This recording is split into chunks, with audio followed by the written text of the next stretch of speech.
出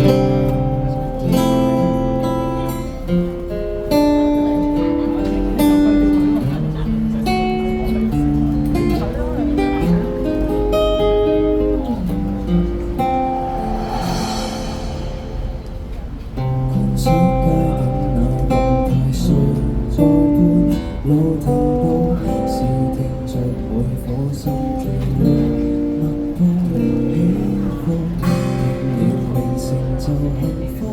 世界在平衡着多少心痛，可似急結束。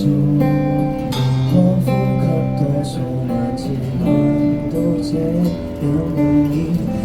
最後那一口氣呼了，仍發現為何明明在眼前，仍能同行，但你臨時別去放下句點。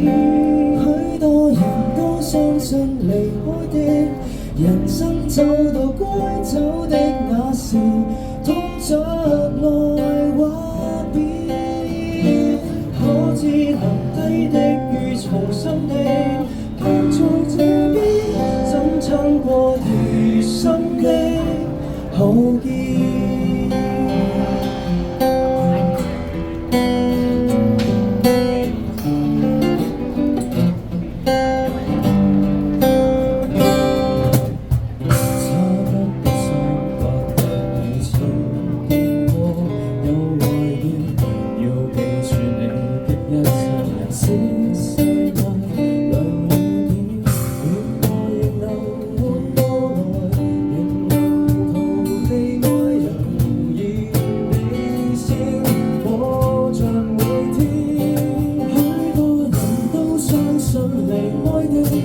人生走到該走的那時，痛着來話別，可知留低的與重生的，卻在這邊只可接受新生活的蛻變，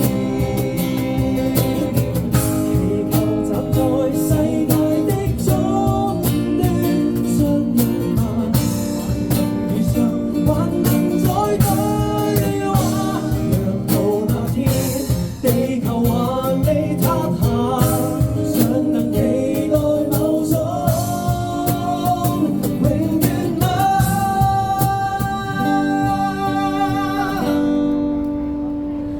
幾多人不捨那離開的，誰都懂說生死都有時。